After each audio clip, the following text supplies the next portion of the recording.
소액 사건이 소가, 소송 목적의 값 2천만 원까지가 소액 사건이야. 그러니까 표현을 쓰려면 원래 법전에는 그렇게 안 쓰는데 하여튼 2천만 원까지가 소액 사건이야. 2천만 원도 소액 사건이야. 그래서 우리가 소송 목적의 값은 100단위로 하기 때문에 2천만 원을 초과하지 않는다 이런 표현을 쓰는데 그것을 우리가 단어로 쓰면 이하에 해당하는 거야. 그러니까 미만이 아니라 이하의 개념을 써야 돼. 2천만 원까지가 소액 사건이야. 다만 금전적인 청구인 경우를 우리가 소액 사건에서 2천만 원을 기준으로 하는 거고 등기 청구 같은 경우는 설사 그 대상 목적물이 뭐 500만 원, 1000만 원, 1500만 원이더라도 소액 사건의 그런 특례를 인정한 소액 사건 심판법에 따른 소액 사건으로 취급하지 않아.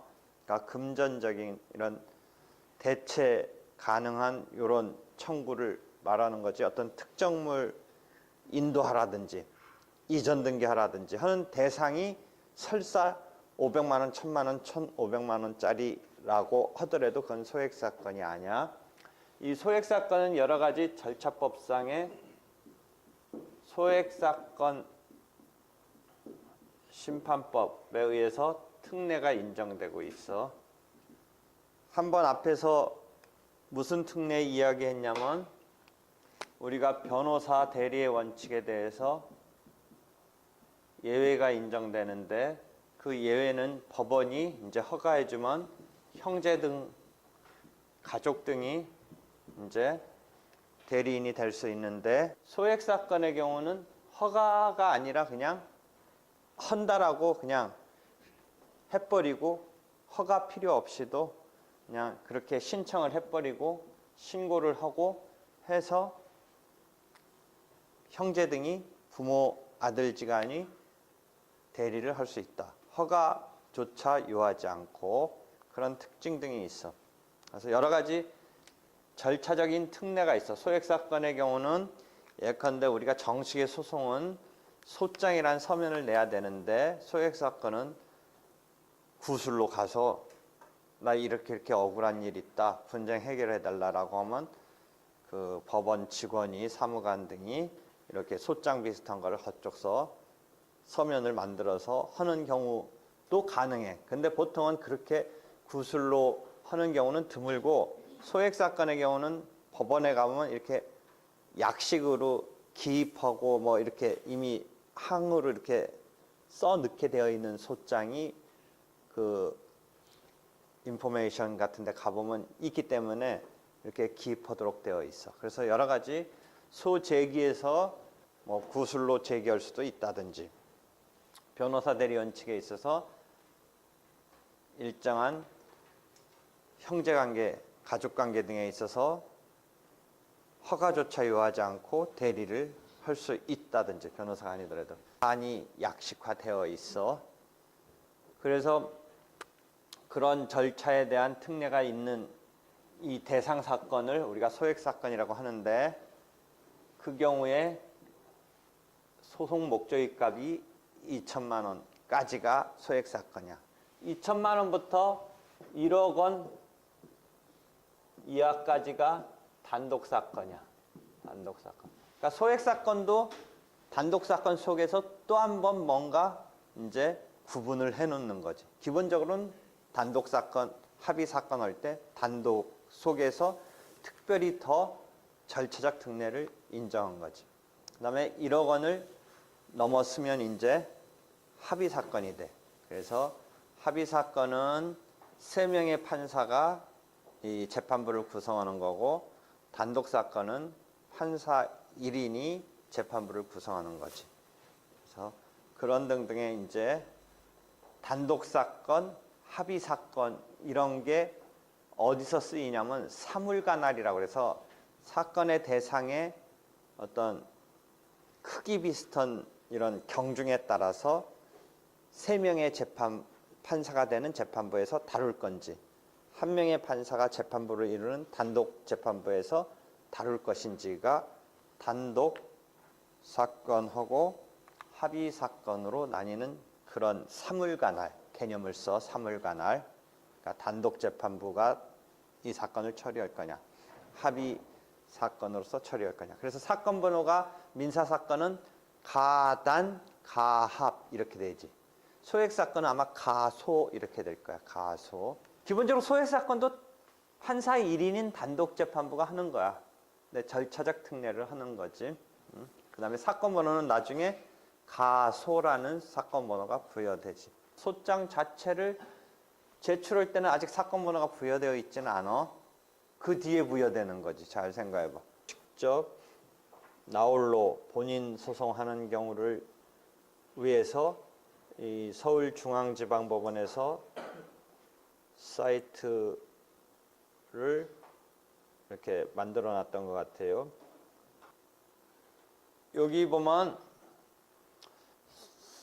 소외제기라고 해서 여기 서식은 요건 로그인 안 하고 소액이니까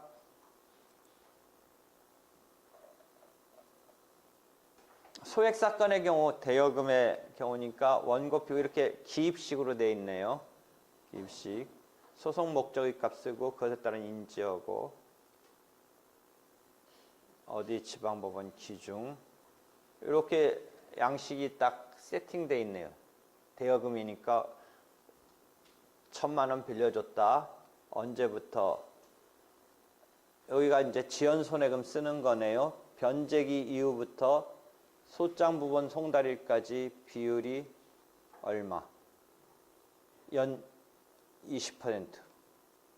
근데 여기 부분 송달 다음 날부터 연 20%는 지연손해금, 소송촉진 등에 관한 특례법 지연손해금이고 여기서는 뭐예요? 변제기부터 소장 부분 송달일까지는 이자 약정 없이 원래 소비대차가 상인간이 아니라면 무상이기 때문에 이자 약정이 없으면 무상이면 여기에 무상이면 어떻게 써야 돼요?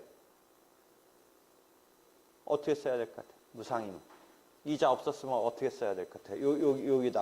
여기다가 1,000만 원 쓰고 변제기가 11월 지금 4일이면 내일부터 11월 5일부터 여기에 이자 없었으면 이건 무시해버리면 되는 거예요.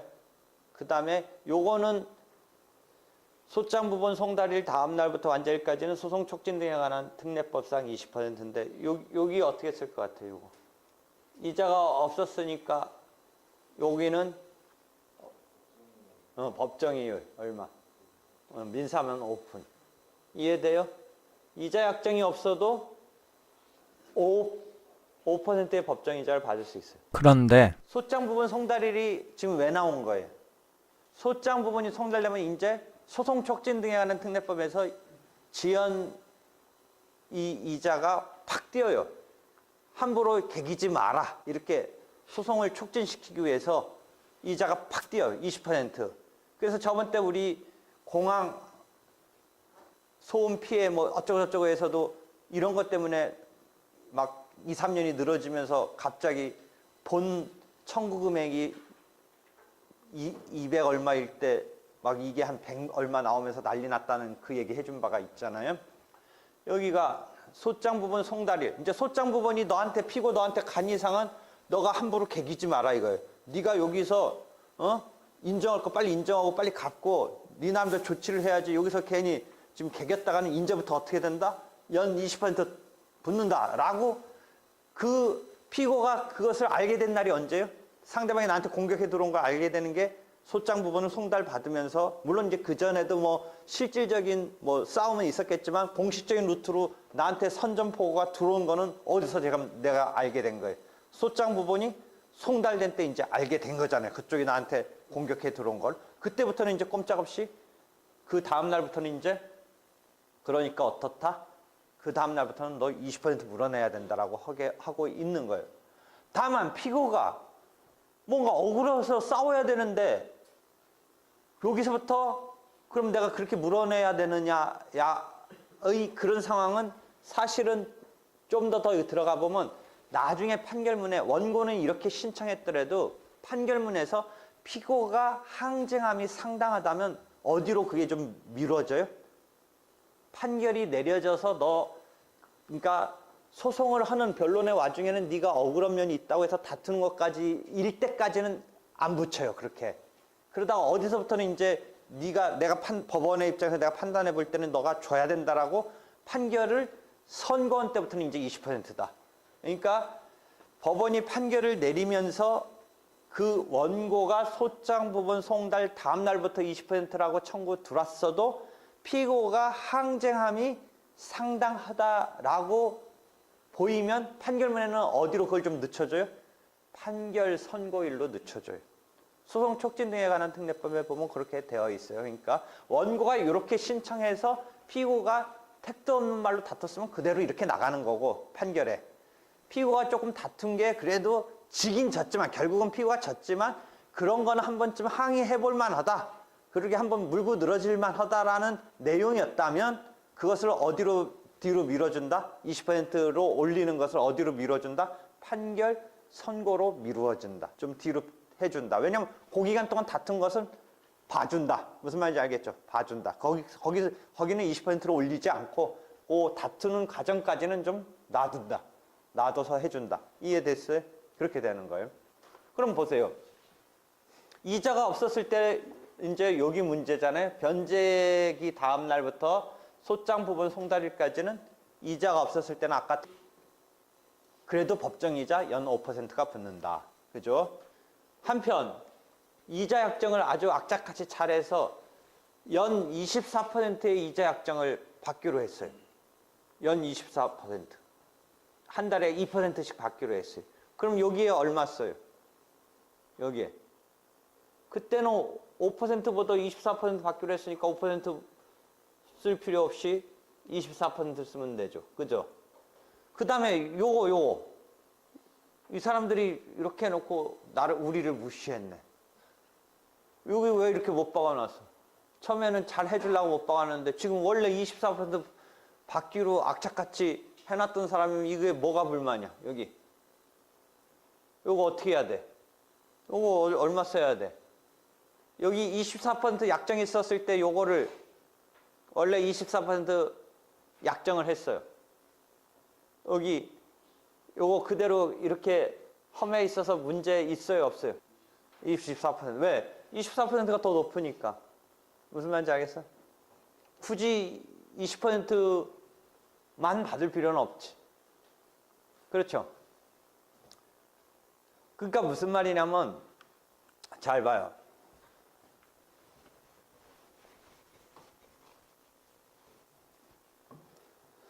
$1000,000 빌려줬어.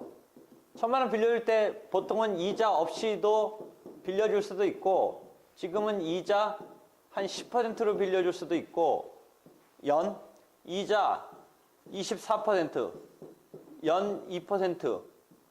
그 다음에 실제 연 만약 막 이자제한법이 있으니까 지금 막 연 70% 이렇게 사실상 못 받을 거야. 무슨 지금 그 대부업법 같은 데서 공식적인 등록된 업체한테는 연 뭐 30 몇 %인가 뭐 40%인가 그런 정도일 거야. 그 다음에 이자제한법에도 뭔가 이자가 제한이 연 39%인가 있어. 그러니까 뭐 그 이상은 문제가 있을 수 있는데 한 이 정도 청구 받기로 했다. 이자 약정을.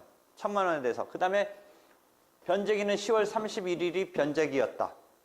만약에 10월 31일이 변제기였다면 그 다음에 빌려준 날은 2달 쓰라고 그랬다고 하면서 예컨대 한 9월 1일 날 빌려줬다고 쳐봐요. 그래서 9월, 10월 쓰기로 했다. 그래서 10월 말 되면 갚아라. 근데 지금 안 갚는 거예요. 이랬을 때 소장의 청구 취지는 어떻게 된다?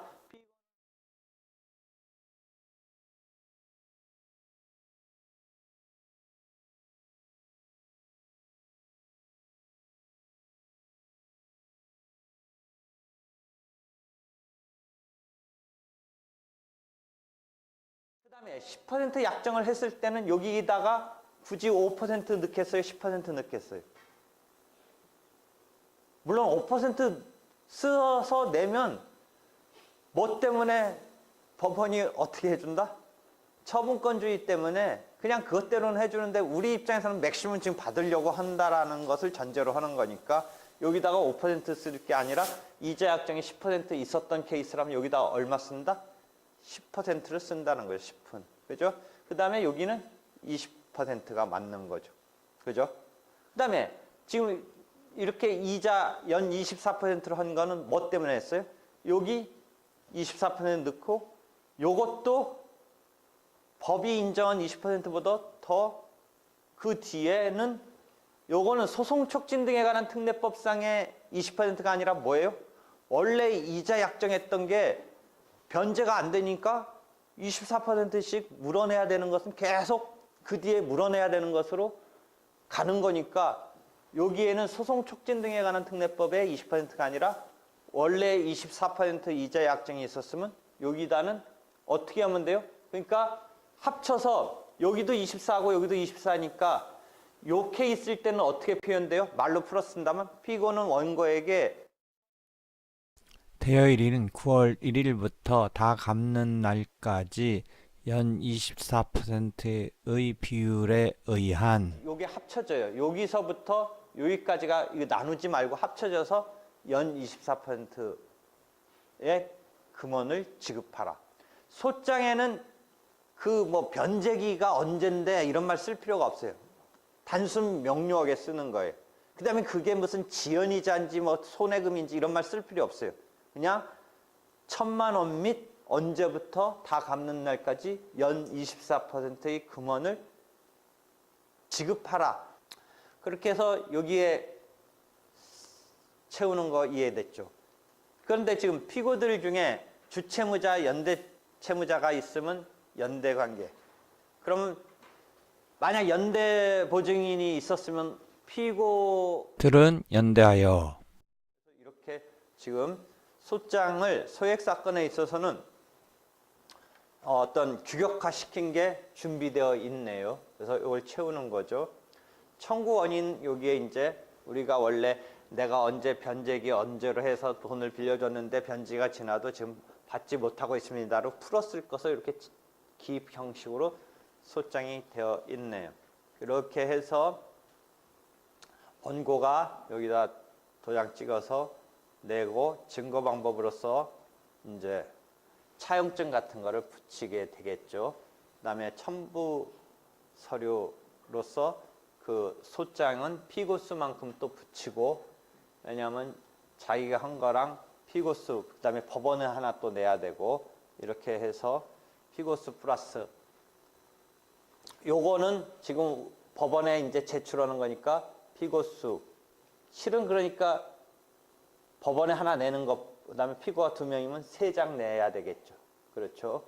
이거 하나 원본 내고 피고수만큼 또 부본을 내고 그 부본이 소장 부본이 피고에게 송달되는 거죠. 그러니까 법원이 복사해서 하지 않고 내가 부본을 같이 내줘야지 그게 피고한테 송달되는 거죠.